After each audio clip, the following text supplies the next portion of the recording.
Pernah nggak sih kamu ngerasa, air bisa nyimpen sesuatu? Bukan cuma sampah, bukan cuma cerita masa lalu, tapi sesuatu yang jauh lebih gelap. Sesuatu yang hidup di bawah permukaan. Aku mau cerita, tapi tolong, jangan dengerin ini sendirian.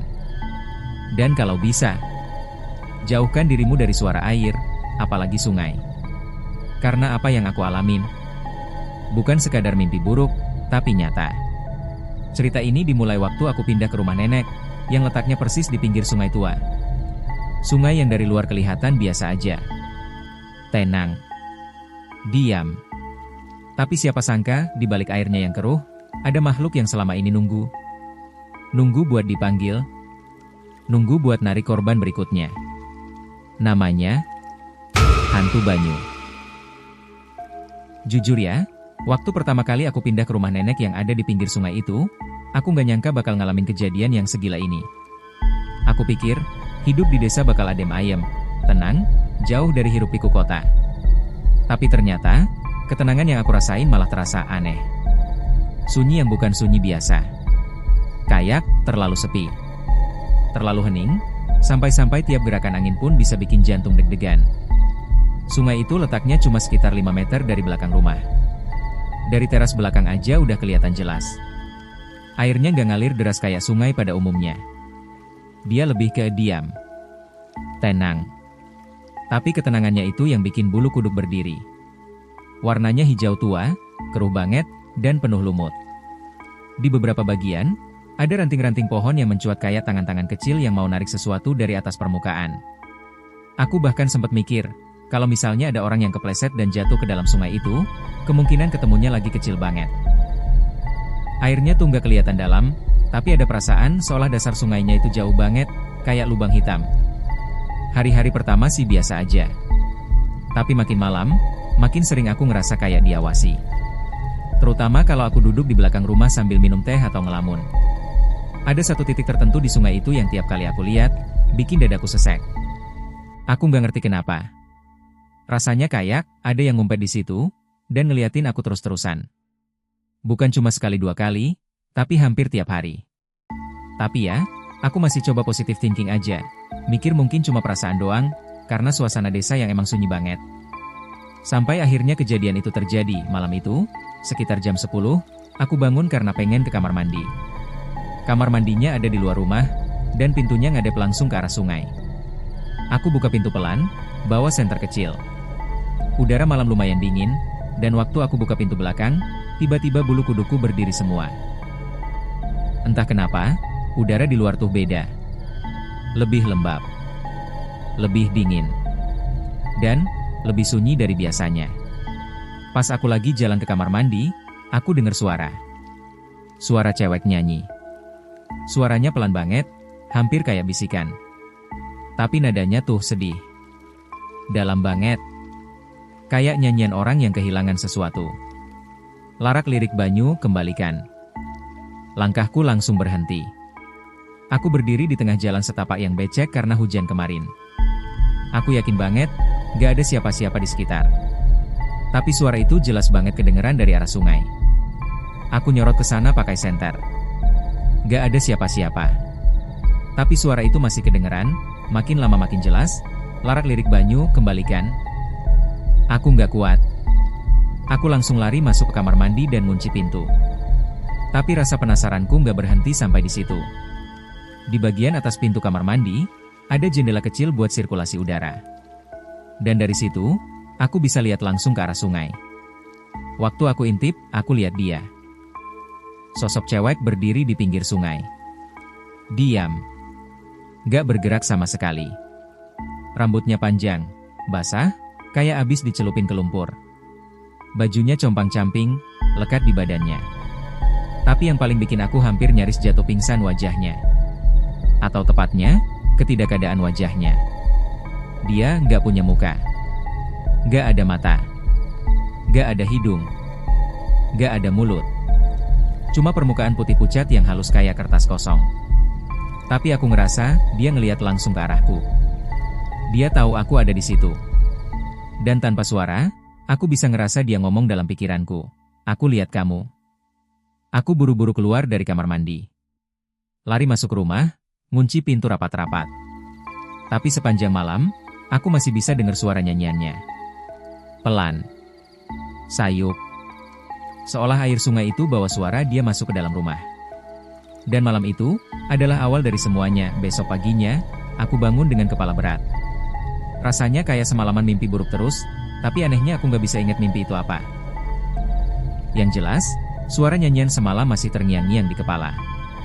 Nadanya pelan, tapi lengket banget di telinga. Aku langsung ke dapur, nyari nenek. Dia lagi duduk di bangku kayu sambil nyeduh kopi. Wajahnya tenang, tapi mata tuanya kelihatan capek banget. Aku nggak nunggu lama, langsung cerita soal yang aku lihat semalam di kamar mandi, tentang cewek yang berdiri di pinggir sungai itu. Tentang suara nyanyiannya yang gak masuk akal. Tentang wajahnya yang bahkan gak ada. Begitu aku selesai cerita, ekspresi nenek langsung berubah. Kopinya ditaruh, tangannya gemetar dikit. Dia ngeliat aku lama banget, tapi gak langsung ngomong. Matanya kayak nembus ke belakang kepalaku, serius banget. Lalu dia pelan-pelan bilang, jangan pernah dengerin suara dari sungai waktu malam, nah apalagi kalau bulan purnama. Nadanya datar, tapi dingin, seolah kalimat itu bukan peringatan biasa. Seolah dia benar-benar ngerti bahaya apa yang aku hadapi. Aku sempat diam. Tapi setelah itu aku tanya, kenapa? Kenapa suara itu nggak boleh didengerin? Dan kenapa kayaknya semua orang di kampung ini ngindarin bicara soal sungai? Nenek ngelirik jendela yang langsung ngadep ke arah sungai. Dia tarik napas panjang, terus cerita pelan. Katanya dulu, waktu dia masih muda, ada kejadian yang hampir mirip. Beberapa orang, anak muda, hilang satu persatu. Gak ada yang lihat mereka terakhir kali di mana, tapi satu hal yang sama, semuanya terakhir kelihatan dekat-dekat sungai. Malam-malam, dan semuanya sempat cerita soal dengar suara cewek nyanyi di kejauhan. Sama persis kayak yang aku alami. Warga desa waktu itu sempat panik. Mereka mulai pasang sesajen di pinggir sungai, naruh bunga, dan nyalain dupa. Tapi tetap aja, suara itu nggak pernah berhenti. Dan orang-orang yang hilang nggak pernah ditemukan. Cuma barang-barangnya doang yang ngambang di pinggiran sungai beberapa hari setelahnya. Aku ngedengerin cerita nenek sambil nahan bulu kuduk yang berdiri semua. Tapi entah kenapa, dalam hati kecilku, rasa penasaran malah makin besar. Mungkin karena aku nggak percaya gitu aja. Atau mungkin karena aku ngerasa, sekarang kan udah zaman modern, bisa aja suara itu cuma binatang atau orang iseng. Jadi malam itu juga, aku mutusin buat coba rekam suara dari arah sungai. Bukan buat nantangin, tapi lebih buat buktiin ke diriku sendiri, apa yang aku dengar tuh nyata, atau cuma perasaan aja. Aku taruh handphone di dekat jendela kamar, aku posisikan menghadap langsung ke arah luar. Aku nyalain aplikasi perekam suara, dan tidur sambil ngarep nggak kejadian apa-apa. Sepanjang malam, aku sempat beberapa kali kebangun karena suara gemercik air yang pelan, kayak ada sesuatu nyentuh permukaan sungai. Tapi aku tahan diri buat nggak buka jendela. Aku cuma tarik selimut dan pura-pura nggak dengar. Paginya, waktu aku cek hasil rekaman, jantungku langsung berdebar. Detik pertama masih normal, cuma suara jangkrik sama angin malam. Tapi masuk ke menit-menit berikutnya, muncul suara tangisan perempuan. Pelan banget, tapi jelas. Kayak orang kehabisan tenaga, nangis di bawah air. Lalu muncul suara bisikan yang pelan banget, hampir nggak kedengeran, tapi bikin darahku dingin. Tolong aku, air ini, gelap, tolong aku. Aku langsung matiin rekamannya. Tangan gemetar. Badan dingin. Tapi kupingku seolah masih dengar suara itu terus, muter ulang sendiri di kepala. Rasanya kayak, bukan cuma suara. Tapi pesan. Permintaan. Atau, mungkin peringatan. Dan dari situ, aku sadar. Yang aku hadapi ini bukan cuma sekedar cerita rakyat atau dongeng tua dari kampung. Ini nyata. Dan aku udah ngelangkah terlalu jauh. Setelah 2 malam berturut-turut aku diganggu sama suara dan penampakan dari arah sungai, akhirnya nenek buka suara sepenuhnya. Waktu itu sore menjelang maghrib, kami duduk di ruang tengah sambil minum teh. Hujan rintik-rintik di luar, bikin suasana makin mencekam. Aku masih kepikiran rekaman suara bisikan minta tolong yang kemarin aku dapat.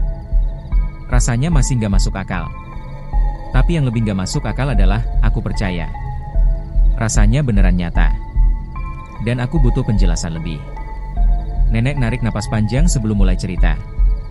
Katanya, Bertahun-tahun lalu, ada seorang perempuan muda yang tinggal nggak jauh dari rumah ini. Dia dikenal pendiam, jarang ngobrol sama orang. Tapi suatu hari, warga heboh karena perutnya mulai membesar. Ya, dia hamil. Tapi nggak ada yang tahu siapa bapaknya. Gosipnya, dia dihamili sama seorang pemuda pendatang yang habis dapat kerja proyek di desa. Tapi setelah tahu si perempuan itu hamil, laki-laki itu ngilang. Nggak tanggung-tanggung, kabarnya dia kabur malam-malam, ninggalin si perempuan dalam keadaan hamil tua. Malu, depresi, dan tertekan, perempuan itu jalan sendirian ke pinggir sungai. Beberapa warga bilang, mereka sempat lihat dia berdiri lama di tepi sungai, sambil nyanyi pelan lagu yang sama yang aku dengar waktu itu. Larak lirik banyu kembalikan. Besok paginya, dia udah nggak ada. Nggak ada yang tahu kemana. Tapi yang jelas, di pinggir sungai ditemukan sandal dan kain basah. Warga nyangka dia nekat bunuh diri. Tapi mayatnya nggak pernah ditemukan sampai sekarang. Sejak malam itu, tiap bulan purnama, warga sering dengar suara nyanyian dari arah sungai. Kadang nyanyi, kadang nangis. Suaranya pelan, tapi menusuk. Lama-lama, orang-orang mulai nyebut dia sebagai hantu banyu. Nenek bilang, hantu itu bukan cuma gentayangan, tapi juga marah. Karena dia mati dalam keadaan gak adil. Dibuang. Dikhianatin. Bayinya gak sempat lahir. Jadi dia terus mencari. Kadang dia muncul sebagai suara, kadang dalam wujud perempuan berambut panjang. Katanya, siapapun yang dengar suaranya dan berani deketin, akan ditarik ke dalam air dan gak pernah balik lagi. Dibawa buat jadi teman di dasar sungai. Teman buat nemenin dia dan anaknya yang gak pernah lahir. Waktu nenek cerita, bulu kuduku udah berdiri semua. Tapi yang bikin aku makin gak tenang, bukan cuma ceritanya. Tapi karena akhir-akhir ini, suara itu makin sering muncul. Gak cuma waktu malam, tapi juga sore. Bahkan waktu aku mandi sore, air keran di kamar mandi sempat ngeluarin suara lirih, kayak ada yang bisik pelan dari dalam pipa. Bukan suara air biasa. Tapi kayak suara cewek nangis. Tangisnya pelan banget, tapi jelas. Dan waktu aku matiin air, suara itu tetap ada selama beberapa detik, kayak belum sempat pergi. Aku juga jadi sering mimpi buruk. Dalam mimpi itu, aku selalu berada di tengah sungai, terapung, nggak bisa gerak. Dari bawah permukaan, ada tangan-tangan pucat yang nyoba narik aku ke dalam. Wajah cewek itu muncul dari kegelapan air, tanpa ekspresi, tapi matanya, ya ampun, matanya kosong, kayak lubang hitam, ngeliat langsung ke arahku, dan di belakangnya ada suara tangisan bayi yang nyaring banget. Aku selalu bangun dengan napas ngos-ngosan dan bantal basah karena keringat dingin. Anehnya, walaupun aku ketakutan, aku juga merasa kayak ditarik. Seolah-olah, dia pengen aku tahu lebih banyak. Pengen aku ngerti sesuatu. Atau malah, pengen aku datang langsung. Dan sejak malam itu, tiap kali aku duduk di dekat jendela kamar yang ngadep ke arah sungai, aku bisa ngerasa ada sesuatu di bawah sana. Gak kelihatan, tapi nyata. Dia nunggu. Dia nggak pergi. Dan dia makin dekat. Hari itu Jumat Kliwon. Dari pagi suasananya udah beda. Langit mendung terus, angin dingin berhembus kayak dari dalam sumur, dan semua hewan peliharaan tetangga pada diam. Ayam yang biasanya ribut dari subuh, kali ini cuma diam di kandang. Bahkan si belang, kucingnya Pak Lek Darto yang suka gentayangan kemana-mana, nggak kelihatan batang hidungnya. Nenek dari pagi udah ngingetin aku berkali-kali. Katanya jangan keluar rumah malam ini, apalagi dekat-dekat sungai. Jangan dibantah, nak. Kalau kau sayang nyawa, diam aja di dalam. Baca doa, jangan buka jendela, jangan buka pintu, katanya dengan nada serius. Dan nenek tuh, kalau udah ngomong kayak gitu, biasanya bukan karena takut hal sepele. Tapi aku bego. Gak tahu kenapa malam itu aku ngerasa gelisah banget. Gak bisa tidur, badan dingin, dan perasaan gak enak kayak ada yang lagi jalan pelan-pelan mendekat. Jam 11 malam, hujan rintik-rintik mulai turun. Petir gak ada, tapi suara air yang nyentuh atap rumah dari seng itu bikin suasana makin mencekam. Dan saat itulah, aku dengar lagi suara tangisan itu. Tapi kali ini, sumpah, suaranya lebih dekat. Bukan dari arah sungai, tapi dari depan rumah. Tangisan perempuan. Pelan, lirih, nyesek. tapi penuh amarah. Aku ngendap ke jendela depan, padahal tadi siang udah aku kunci rapat-rapat. Tapi jari ini, entah kenapa, nekat aja ngebuka sedikit gorden. Dan di situ, aku lihat dia. Berdiri di depan pagar bambu. Perempuan itu.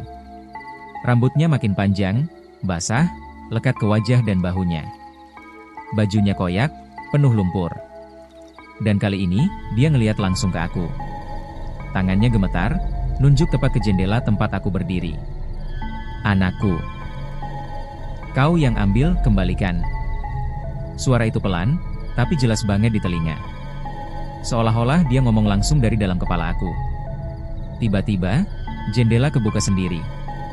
Angin dingin nyelonong masuk, nyeret bau amis yang nyengat banget, kayak bangkai ikan bercampur lumpur busuk. Aku mundur panik, tapi dari bawah telapak kaki, aku ngerasa ada yang aneh. Lantai rumah mulai lembab. Air mulai merembes naik. Dan gak cuma lembab, airnya makin lama makin banyak. Suara gemercik kecil makin jelas.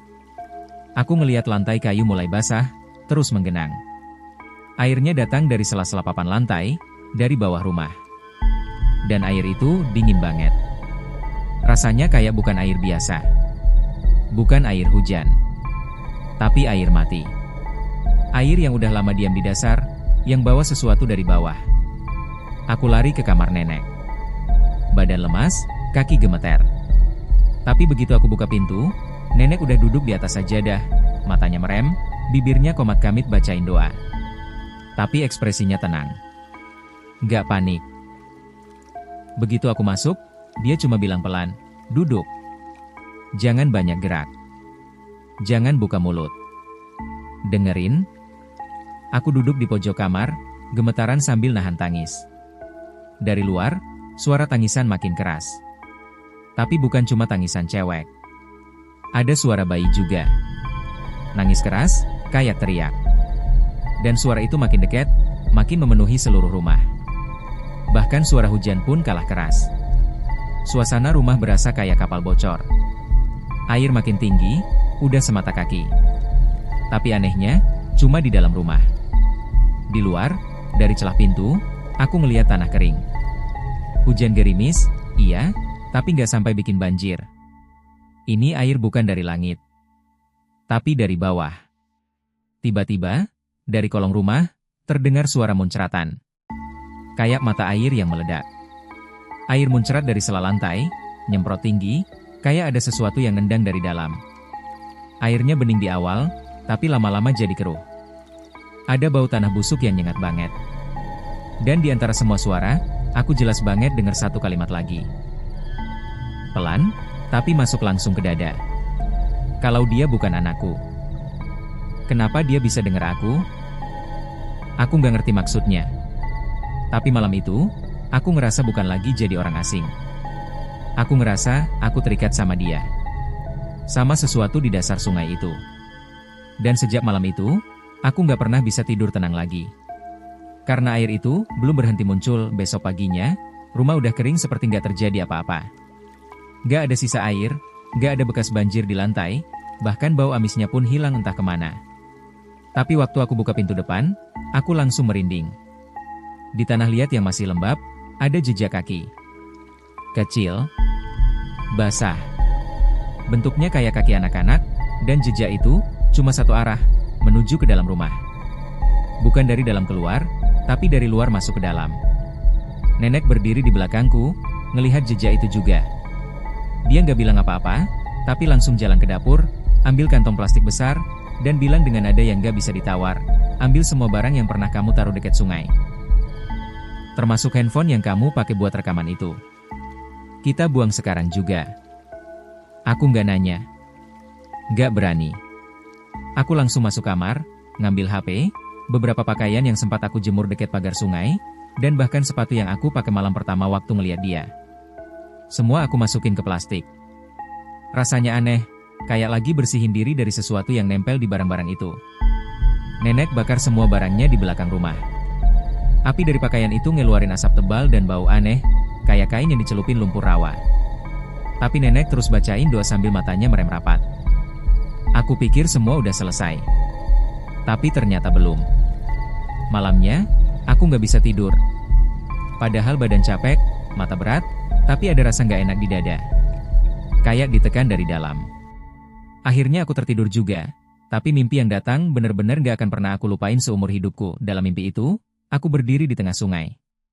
Tapi anehnya, aku nggak tenggelam. Badanku terapung pelan, dan permukaan airnya begitu tenang, memantulkan bayangan langit malam yang hitam pekat. Tapi saat aku lihat ke bawah, aku bisa lihat dasar sungai yang dalam banget. Jauh.